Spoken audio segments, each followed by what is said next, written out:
Welcome to the Bridgewater Now Halloween Special Edition. I'm John Luck, or for today, you can call me Doc.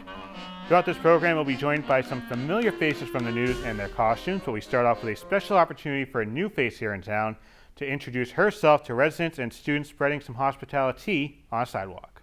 Pastor Alicia Velez-Stewart has been in Bridgewater for a few months and has already started making an impact in the community. Every Thursday from 9:30 to 12:30 offers an opportunity for the pastor from Bridgewater United Methodist to talk to people with no strings attached. This is what we call spirituality and hospitality. We're giving out free tea and treats and conversation to anybody who walks by, just to let them know that there is some joy in the world when things feel like they're kind of falling apart. It's just our way of providing some joy and some warmth in the world. And so when we say, come and share with us, folks aren't really sure what to do with that, because there seems to be this expectation that we're going to try to convert them or bring them into the church. And it's really just our way of extending hospitality and letting everyone know that we're here and we love them. The event has been successful over the past few weeks, from police officers to first-time visitors to the town to even bus drivers. For Pastor Stewart, this is all about reaching out to the community and the university, and some are even making this a weekly visit.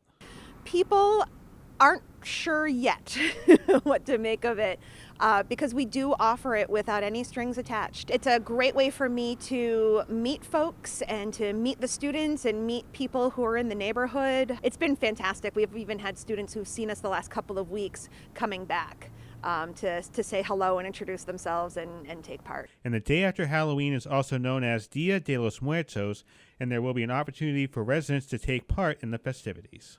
Dia de los Muertos is this wonderful celebration of life and of memories. And so we will be setting up a space for people to bring pictures or hopes or prayers, and it's open to the community, because I see our ministry here as a ministry not just to those who are in the pews or in the walls of the church, but also those who are in the community in which we sit. Again, this all takes place at Bridgewater United Methodist Church through the middle of December. So this is the Halloween edition of the update, as you can tell. So why not show you some Halloween decorations? This is an awesome display on Laurel Street, and it was put together by the Wards, and believe it or not, this was all sparked by a wedding. We bought the witch, the zombies, the pumpkin guy, and the reaper from a guy in Salem to do our wedding with. So it was decorations in the wedding. And then we decided to start doing it in the yard. Going through the yard, you'll see skeletons of people and rats, get some zombies and some witches, but you'll also see a lot of things that you won't see anywhere else. The reason for that, a lot of this haunted yard is homemade. We built the porch. On our wedding, we had like a Spirit Halloween, like cardboard porch. It looked pretty good, but it wasn't as good. So we built that. The witch's hut, we built that. The hearse out front. That was a long project. That was 2 years ago in June. Yeah. So we had that for last Halloween. The biggest project is the scarecrow out front that we did this year. And then we built the clown. And the clown. Yeah. That was my project. And Danny's pride and joy served as one of the scariest parts of the tour for the kids that we talked to. What was your scariest part? About scary clowns. Oh, the scary clowns. That's a good answer. What was your scary part? The werewolf. My scariest was the babies. If you haven't seen this yet, this is going to remain open for the next couple of days. It's located on Laurel Street, and don't worry, you can't miss it. It was a fun Sunday afternoon for people on Route 18, and I said earlier some familiar faces from the news dressed up for the occasion, and one of them is Scott Olson. Gee, I wonder what Scott Olson could ever dress up as. With stormtroopers acting as security, Sullivan Tire on Route 18 hosted Touch a Truck on Sunday as kids dressed up and got to see some big trucks, from cranes to other construction vehicles, and even Bigfoot made an appearance.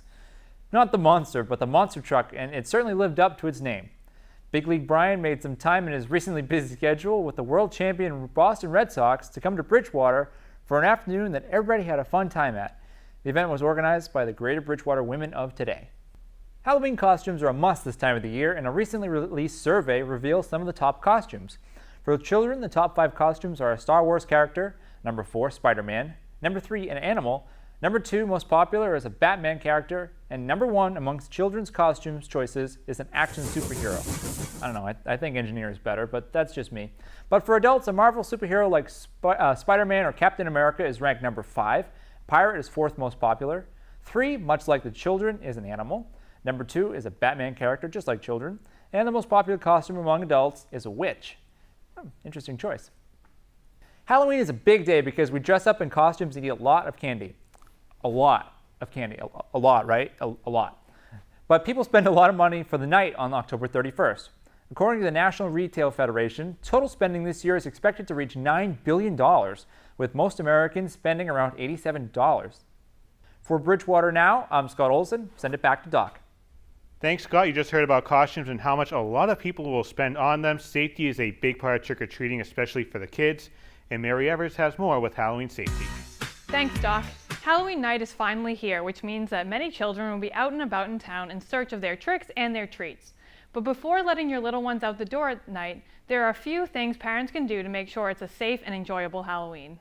On Halloween night, safety is key for kids, no matter what their age. Dr. Richard So of the Cleveland Clinic Children's recommends that you send your trick-or-treaters out with flashlights or glow sticks so that they remain visible in the dark. He says that parents should make sure they set rules too, like no running between houses or in between cars. It is also important to remind your kids not to cross the street alone. Car safety is a big issue during Halloween. There's twice as many car pedestrian accidents on Halloween night than any other day of the year. We don't recommend kids under 10 years old crossing a major street or a street at all. Amid making sure costumes, masks, and accessories fit properly, you should also make sure that they are reflective and fire resistant, says Dr. So. He also adds that parents should use Halloween to teach their children a valuable lesson. The number one thing that we look for is manners. You know, I think we should all do a dry run where you practice at home, you say trick or treat, and what does every parent say on the curb? They all want their kid to say thank you. You're welcome, kiddo. To keep Halloween night from becoming a horror show when it's time for bed, try to keep kids from eating too much candy on the run. Every child or group of children should have like a pizza party or eat a huge meal. Feed them their favorite food for dinner before you go out so they're stuffed. Number one, they'll walk it off. Number two, if they're hungry, they're going to want to eat on the road. Dr. So advises families to talk about the importance of staying together and say that it's a good idea to have a predetermined meeting place where everyone can go if they get separated.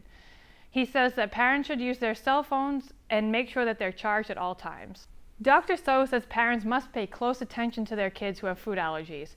Make a rule that no one eats candy until mom and dad have checked it at home first. If your child has food allergies, make sure that you bring an epinephrine pen with you when you head out the door to trick or treat. For Bridgewater Now, I'm Ginger Spice. Back to you, Dopey. All right, thanks. The name is Doc, but I mean, Sporty was the better Spice. Anyways, time for weather and the trick-or-treat forecast. Jeff Fowler dressed up, and, well, that might have been a bad idea. Here you go. All right, Doc, stop, collaborate, and listen to the forecast here to talk about Halloween trick-or-treat and be a bit on the vanilla side. Not very icy, though, this year. Temperatures, I think, for the most part, will stay in the low 50s with some dry conditions. Clouds are coming in later on this evening, and if those clouds take a little bit longer, temperatures could drop down into, say, the upper 40s. So just keep that in mind. Might want to have an extra layer on just in case. So we fast forward to Friday now. We're going to have a front up and down the east coastline. There's going to be a little bit of a storm system forming along that front. That may slow things down. So look for a chance of showers here or even some general rainfall Friday afternoon into Friday evening. If we are lucky, this will all swoop off the coastline by Saturday. That's what we're hoping for, but keep in mind sometimes these storm systems slow down a bit on the front. Things get a little funky, especially this time of year. Now that we'll be moving into the month of November. Sounds kind of crazy, but yes, we are moving on. Also, one thing to remember this weekend, we are turning the clocks back before we go to bed on Saturday night. Let's head back now to Doc and a little bit more from this brand new edition. Halloween isn't the only thing happening on October 31st. The Red Sox won their 9th World Championship, so there's a little parade taking place with a few 100,000 people coming out. Whether you're going to the parade or watching and celebrating at home, you can share your vantage point. You can send your photos to jluck@btvaccess.com, and they may be featured on Bridgewater Now and Bridgewater Review. Thanks for watching this Bridgewater Now Halloween special. I'm John Locke.